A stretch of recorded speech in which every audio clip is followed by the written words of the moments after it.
بالله من الشيطان الرجيم بسم الله الرحمن الرحيم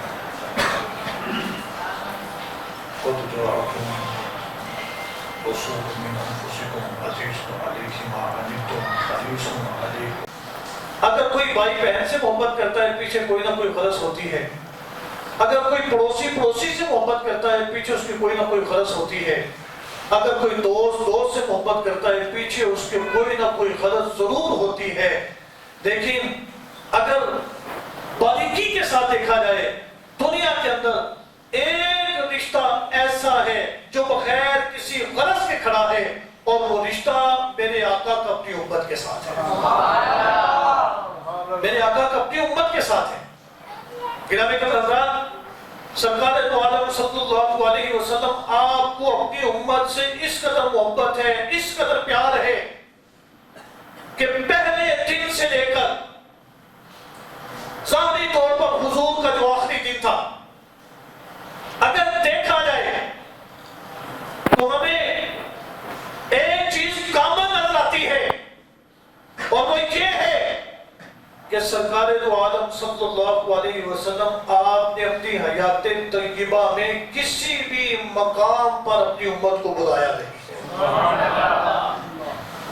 گرامی حضرات، جب حضور کی ولادت پاسادت ہوتی ہے، حضرت ام شفا رضی اللہ تعالیٰ عنہ جو حضور کی داعیہ تھی وہ بیان فرماتی ہیں جب حضور کی ولادت ہوئی حضور سجدے میں ہیں اور جب میں نے اپنے کانوں کو قریب کیا تو حضور کی زبان پر وظیفہ یہ تھا، ربی حبلی امتی، ربی حبلی امتی، ربی حبلی امتی. اے اللہ میری امت کی بخشش فرما دے، اے اللہ میری امت کی بخشش فرما دے، اے اللہ میری امت کی بخشش فرما دے. اعلان نبوت کے بعد مکہ کے اندر کوئی غار ایسی نہ تھی جس کے اندر حضور نے جا کر اپنی امت کے لیے بخشش کی دعا نہ کی ہو. مدینہ منورہ کے اندر کوئی غار ایسی نہ تھی جس کے اندر حضور نے جا کر آنسو نہ بہائے ہو اور اپنی امت کے لیے بخشش کی دعا نہ کی ہو.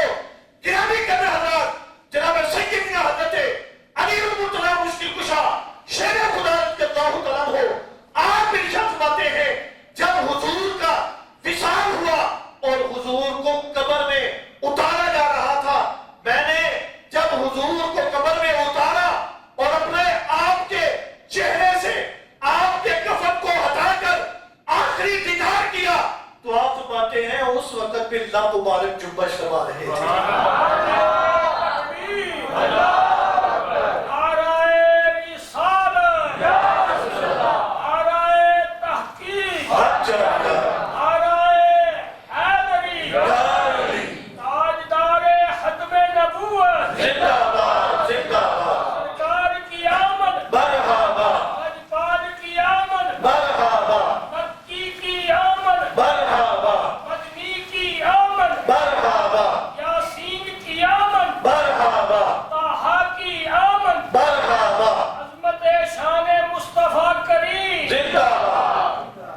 جناب سیدنا حضرت علی المرتضیٰ مشکل کشا شیر خدا رضی اللہ تعالیٰ کو آپ ارشاد فرماتے ہیں جب میں نے لب مبارک جنبش کرتے ہوئے دیکھے، حرکت کرتے ہوئے دیکھے تو میں نے اپنے کانوں کو حضور کے لبوں کے قریب کیا. جناب سیدنا حضرت علی المرتضیٰ مشکل کشا شیر خدا رضی اللہ تعالیٰ عنہ آپ ارشاد فرماتے ہیں اس وقت بھی حضور کی زبان پر، حضور کے لبوں پر یہ وظیفہ تھا، ربی حبلی امتی، ربی حبلی امتی، ربی حبلی امتی. اے اللہ میری امت کی بخشش فرما دے، اے اللہ میری امت کی بخشش فرما دے، اے اللہ میری امت کی بخشش فرما دے. یہ وہ حضور کی اپنی امت کے ساتھ محبت ہے جو کسی غرض کی وجہ سے نہیں بلکہ حقیقت تو یہ ہے دنیا میں جتنے بھی رشتے ہیں وہ محبت کرتے ہیں تو غرض کی وجہ سے کرتے ہیں. سرکار نے اپنی امت سے محبت فرمائی ہے تو بغیر کسی غرض کے محبت فرمائی ہے اور پھر محبت کا بھی حق ادا کر دیا ہے. گرامی حضرات، آقا نامدار مدنی تاجدار حبیب کے دیوار احمد شریف کے اندر یہ حدیث مبارکہ موجود ہے. قرآن پڑھتے ہیں رب انہم اضللن کثیرا من الناس فمن تبعنی فانہ منی ومن عصانی فانک غفور رحیم.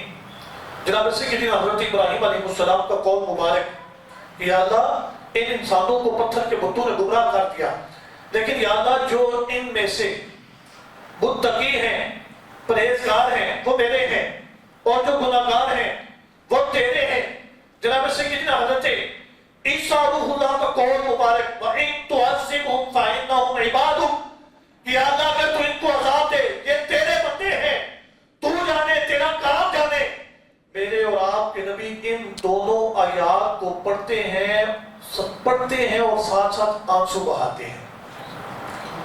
بہاتے ہیں، ساروں قطار ہوتے ہیں، گریہ ساری کرتے ہیں، اس قدر روتے ہیں کہ اللہ بھی عرش سے اپنے محبوب کا رونا دیکھتا ہے اور جناب سیدنا حضرت جبرائیل علیہ السلام کو بھیج دیتا ہے کہ اے جبریل جا میرے محبوب کی بارگاہ میں حاضر ہو جا اور جا کر میرے محبوب سے پوچھ ذرا رونے کی وجہ کیا ہے. بلند آواز سے کہتے ہیں سبحان اللہ،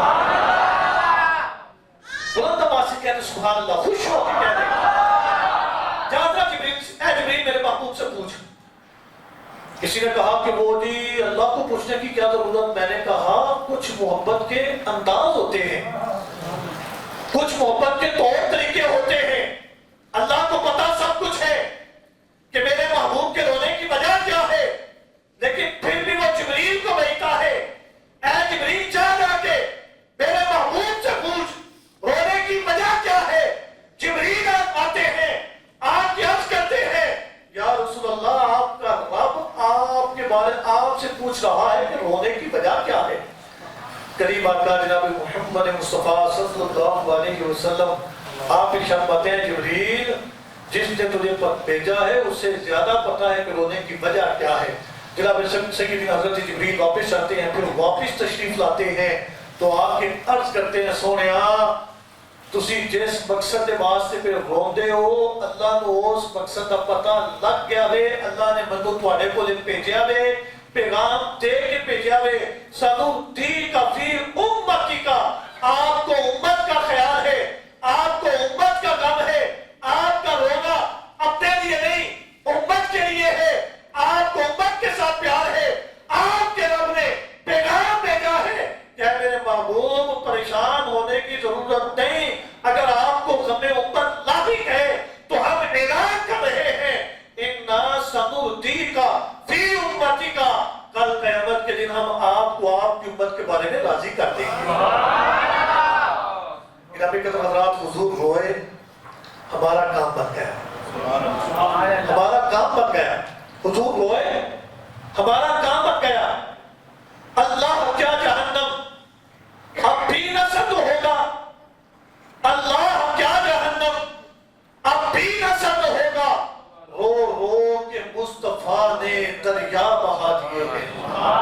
نبی کے حضرات اللہ رب العزت نے فرمایا اے جبریل جا کے میرے محبوب کو خبر دے دے، پیغام دے دے. مسلم شریف اِنَّا سَنُرْضِيكَ فِي أُمَّتِكَ، اے میرے محبوب امت کے بارے میں غم زدہ ہونے کی ضرورت نہیں، کل قیامت کے دن ہم آپ کو آپ کی امت کے بارے میں راضی کر دیں گے. اور حضور نے ارشاد فرمایا میں کل قیامت کے دن اس وقت تک راضی نہیں ہوں گا جب تک کہ میں اپنے ایک ایک امتی کو جہنم سے نکال کے جنت میں داخل نہ فرما دوں. یہ حضور کی اپنی امت کے ساتھ محبت ہے، یہ حضور کا اپنی امت کے ساتھ پیار ہے. گرامی قدر حضرات، آقا انعامدار مدنی تاجدار حبیب کردگار احمد مصطفیٰ جناب محمد مصطفیٰ صلی اللہ علیہ وسلم آپ کی حیات طیبہ کو اٹھا کر دیکھو. خدا کی قسم کوئی ایسا موقع نہیں کہ جب حضور نے اپنی امت کو بلایا ہو، اپنی امت کا خیال نہ فرمایا ہو، بلکہ ہر جگہ پر حضور نے اپنی امت کو یاد رکھا ہے اور اپنی امت کو یاد فرمایا ہے. ایک امتی ہونے کی حیثیت سے ہمارا بھی یہ حق بنتا ہے کہ ہم بھی اپنے محبوب کو یاد کریں. وَأَمَّا بِنِعْمَةِ رَبِّكَ فَحَدِّثْ. جب رب نے ہمیں اتنی بڑی نعمت عطا کر دی جو ہر موقع پر ہمیں یاد رکھتا ہے، پھر ہمارا بھی حق بنتا ہے کہ ہم اس کے خوب چرچے کریں. 12 روزہ کیا، میں تو یہ سمجھتا ہوں کہ 12 مہینوں کے اندر اور اگر 365 دنوں کے اندر بھی حضور کا میلاد کیا جائے تو خدا کی قسم کو پہلی تسبیح جو حضور نے پیدا ہوتے اپنی امت کے لیے کہی کہ ربی حملی امتی، ہم پھر بھی اس تسبیح کا حق ادا نہیں کر سکیں گے. اگر ہم ساری زندگی حضور کے میلاد کے لیے وقف کر دیں اور ایک ایک سانس کے ساتھ حضور کا میلاد پڑھتے رہیں تو خدا کی قسم ایک تسبیح کا، ایک آنسو کا، ایک اتھرو کا بھی ہم حق ادا نہیں کر سکیں گے. گرامی قدر حضرات، حضور نے اپنی امت کے ساتھ جو محبت فرمائی ہے وہ بغیر کسی غرض کے ہے، وہ بغیر کسی لالچ کے ہے. آج اگر ہم حضور کا بھی ذکر کرتے ہیں تو اس کے پیچھے بھی غرض شامل ہے، لیکن قربان جاؤں جس سونے کا ہم میلاد سجا کے بیٹھے ہیں اس نے ہمارے ساتھ محبت کی ہے تو بغیر کسی غرض کے ہمارے ساتھ محبت کی ہے. اللہ رب العزت کی بارگاہ میں یہ دعا ہے، خالق کائنات اللہ رب العزت اللہ جل شانہ ہمیں اپنے محبوب کی شانوں کو، عظمتوں کو، رفتوں کو سمجھنے کی توفیق عطا فرمائے اور ہمیں بڑھ چڑھ کر حضور کا میلاد منانے کی توفیق عطا فرمائے. میں الحمدللہ بڑا خوش ہوں اور بڑا محظوظ بھی ہوں کہ باہر موسم بھی کافی خراب تھا، بارش بھی لگی ہوئی ہے، پانی بھی دونوں اطراف میں کھڑا ہے، لیکن میں یہ سمجھتا ہوں کہ آپ حضور کے پکے سچے غلام ہو، عاشق ہو کہ آپ حضور کے ذکر پاک کے لیے یہاں پر آ گئے ہو. اللہ رب العزت آپ کا آنا اپنی بارگاہ میں قبول و منظور فرمائے. دیکھو نا کسی شاعر نے آخیا سی بال جو سونے دی کھائیے تے کمی رہتی کوئی نہیں. حضور پہ ویکھ دینے کہ وستے میل دے وچ اتو پانی پہ وستا ہے، تھلے پانی کھلوتے ہیں، تبھی میرے اشاق اکٹھے ہو کے میرا ذکر کرتے ہیں. اب یہی کے لیے حضور پہ ویکھ دینے انشاءاللہ خود عزیز ہو سکتا ہے کہ آج کی جو محفل ہے یہ ہمارے لیے قبولیت کا سبب بن جائے اور اللہ رب العزت ہمارے اوپر کرم فرماتے ہوئے ہمیں آج رات ہی حضور کا دیدار عطا فرما دے. اللہ رب العزت کی بارگاہ میں یہ دعا ہے، اللہ تعالیٰ اپنے پیارے حبیب کے صدقہ میں میرے ان الفاظ کو اپنی بارگاہ میں شرف قبولیت عطا فرمائے. ماشاءاللہ میرے بھائی نے بڑا خوبصورت مختصرانہ پتہ نہیں اپنی تعریفہ کرنا لگ پیا. میں الحمدللہ میرے چونکہ جس وقت میں نے موضوعات بنائے تو تھوڑا اس وقت وہ جلدی کے اندر بھی تھے تو میں نے وہ موضوع سلیکٹ کر دیے، لیکن میرے بعد میں کچھ ایک دو موضوع میرے ذہن کے اندر تھے کہ یاد ہی ہونے چاہیے. مثال کے طور پر بالخصوص حضور کے والدین کے حوالہ سے طارق صاحب نے مجھ سے کہا بھی کہ اس حوالہ سے ضرور گفتگو ہونی چاہیے، لیکن وہ اتفاق سے نا یہ یعنی جو ہمارا ترجمہ القرآن کی کلاس ہوتی ہے اس کے اندر تقریباً 4 یا 5 دن پہلے اس حوالہ سے بڑی تفصیل کے ساتھ گفتگو ہوئی، تو پھر اس لیے میں نے یہ سمجھا اور کہ آج یا کل میں نے اس موضوع کو بیان کیا تو میں لہٰذا اس موضوع کو رہنے دیتا ہوں. لیکن قبلہ شاہ صاحب آئے، انہوں نے بڑا خوبصورت بیان اس حوالہ سے ارشاد فرمایا. اور پھر جس وقت میں موضوعات کو لکھ رہا تھا تو اس وقت 7 ستمبر کا دن میرے ذہن کے اندر تھا، اور 7 ستمبر کا دن پاکستان کے اندر وہ دن ہے کہ جب قادیانیوں کو باقاعدہ طور پر کافر قرار دیا گیا. اور یہ اتنا بڑا فتنہ ہے، اتنا بڑا فتنہ ہے. اس کے حوالہ سے علامہ صاحب نے بڑی خوبصورت آپ کے سامنے بات کی کہ وہ آپ کے سامنے کلمہ بھی پڑھتے ہیں، دیت ان کی اگرچہ کچھ اور ہوتی ہے لیکن کلمہ وہ یہی پڑھتے ہیں، اور کلمہ پڑھ کر اور لا الہ الا اللہ محمد رسول اللہ سے مسلمان. ٹھیک ہے، پر میں بتاتے خود ان کی ایک کارستانی کے اندر شریک ہوا ہوں اور میں نے ان کا طریقہ عبادت دیکھا ہے. اسیدی الحمدللہ اہل سنت و جماعت ہاں، اہل سنت و جماعت ہاں. وہ میں کیا سوال وہ ایڈے بھی نہ تسی اہل سنت و جماعت بنو، سانو نہیں پتہ ہے کہ کہڑے کہڑے ساڈے نے تے کہڑے کہڑے بگانے. ٹھیک ہے، اور پھر جب تھوڑی سی ان کے بارے میں تصدیق کی تو الحمدللہ اس نتیجے پر پہنچے کہ یہ واقعی قادیانی ہیں، ان کا تعلق اسلام کے ساتھ نہیں ہے.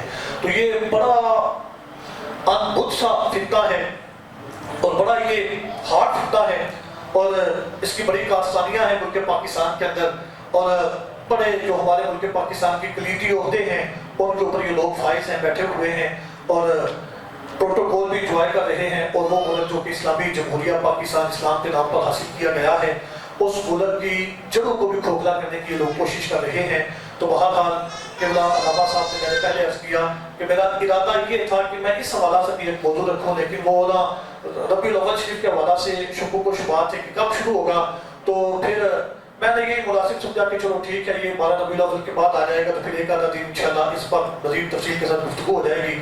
تو الحمدللہ وہ دونوں مقصد جو میرے ذہن کے اندر تھے اللہ رب العزت نے پورے فرما دیے. قبلہ شاہ صاحب نے اس حوالہ سے گفتگو فرما دی، میرے بھائی نے بڑی اچھی اس حوالہ سے آپ کے سامنے ایک میں یہ سمجھتا ہوں کہ تربیت کی گفتگو ہو گئی، آپ لوگوں تک عقیدے کی بات پہنچ گئی. اللہ رب العزت کی بارگاہ میں یہ دعا ہے کہ اللہ رب العزت ہماری ان محافل کو اپنی بارگاہ میں شرف قبولیت عطا فرمائے. اور میں یہ سمجھتا ہوں کہ جب اس طرح کی محفل کے اندر آپ کی حسرتیں پوری ہو رہی ہوتی ہیں اور آپ کے ذہن کے اندر آنے والے خیالات پورے ہو رہے ہوتے ہیں، تو اس بات کی دلیل ہوتی ہے کہ اللہ رب العزت آپ کے اس کام کو اپنی بارگاہ میں قبول فرما رہا ہے. تو یقیناً اللہ رب العزت جانتا ہے کہ اس کے بندے کس مقصد کے لیے اس کے گھر میں آ کے بیٹھے ہوئے ہیں. اللہ رب العزت کی بارگاہ میں یہ دعا ہے اللہ تعالیٰ اپنے پیارے حبیب کے صدقہ میں ہمارا بیٹھنا، سننا، سنانا، پڑھنا